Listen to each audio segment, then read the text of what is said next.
boy, do I have something special for you today. So here's what I want to do. I want to create a mock-up test panel because my name is Thomas and I got to see it to believe it. The way that we build these roof panels is basically a wooden I-beam. So I want to put that to the test today. Henry Ford said, build it as light as you can and then break it, see where it breaks. So there's kind of a pretty obvious breaking point on this that seems fine theoretically.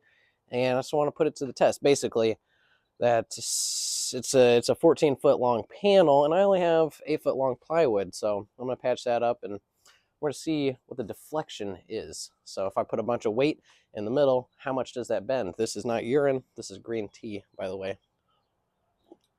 I knew you were thinking that.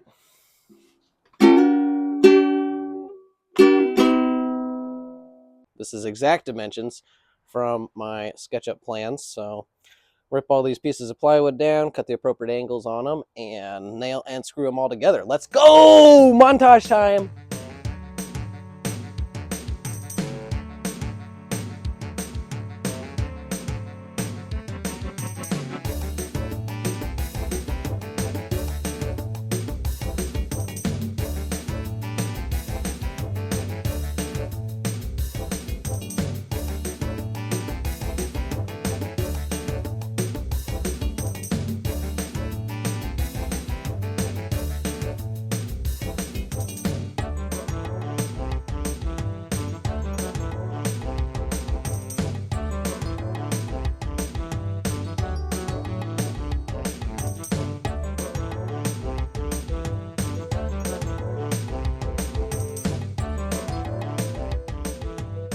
All right, I had to skip the last couple steps of that for trade secrets. If you're interested in purchasing panels from us, Building Integrity LLC has got your back. But let's jump into this little deflection test.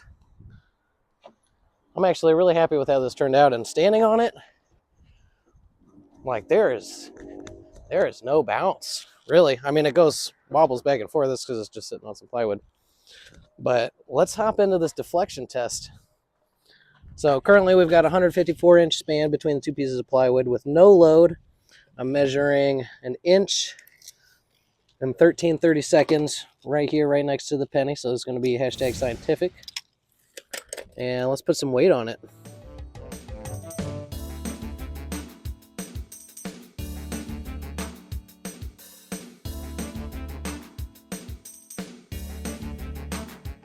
All right, well, I actually ended up redoing the test with more weight because my structural engineer said 1,500 pounds, and so that's what we did. I basically did this in the morning and I left it all day just to see if it would change, and it actually did change over time. So we've got 1,500 pounds and started out as 1 9/16, ending at 1 3/16, so that's 6/16, that's 3/8. 1,500 pounds, 3/8 of an inch of change, which structural engineer sent me a little table saying what kind of numbers I should be looking for in this, and I think we're doing all right. So this being the second test, I did do a couple little changes. Mainly added a little patch in here, and I put a couple more nails in. And this was really interesting to see yesterday. I am seeing a bit of a split. It's tight right here, getting a little stretched out down here.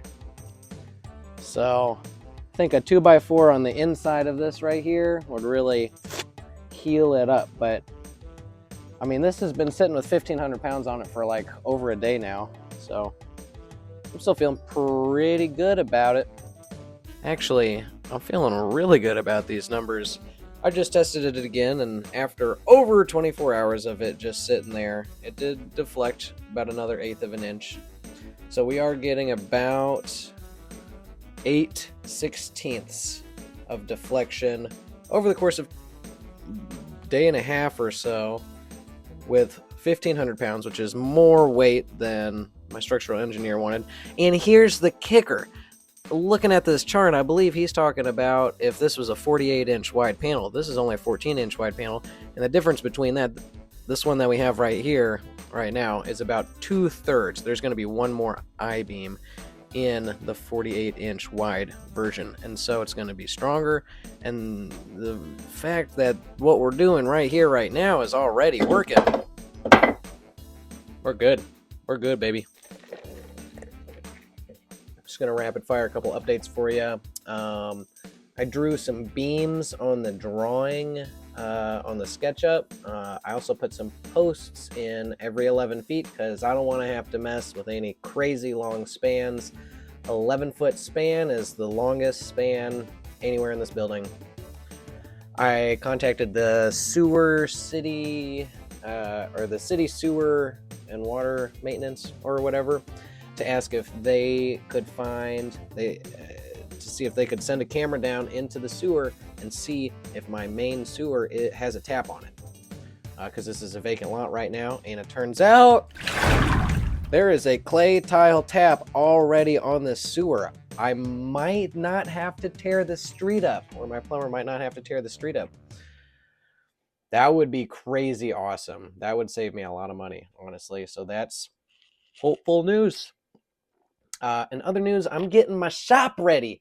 I've started a really wonderful working relationship with Enchanting Acres, and I am gonna build my house in this wonderful little Morton building. So really just been kind of cleaning it up, moving stuff around, getting all situated. So really looking forward to being out there with you guys. So I also did a solar ready plan thing. Really not that important. The city just wanted it. And right after I got finished doing that, I was like, oh my gosh, I need to do a plot plan with the surveyor. I thought that was like an optional thing for some reason. I don't know what I was thinking on that. Anyways, I think they might actually be out there right now on Wednesday, March 26th, scoping this little plot out. And eventually, here in a couple weeks, I'll have them paint some side yard setbacks so that I know where not to dig my foundation, which I'm planning on starting in a month. And oh my gosh, I need to think about organizing equipment for that, and we're about to get this ball rolling, baby. I am so excited for this. Yeah, so after the surveyor gets the plot plan back to me this week, today's Wednesday, maybe they'll get it done this week, so either on Friday or Monday, maybe next Tuesday, I'll submit the building permit, and we can get the show on the road. Last thing I'll leave you with is me getting my woodcutting level up here. I noticed we had a big windstorm a couple weeks ago, knocked a tree on my very back fence on my vacant lot here where I'm going to build this house. And so, yeah, here I am, getting my woodcutting up. See you guys next time. Thanks for watching.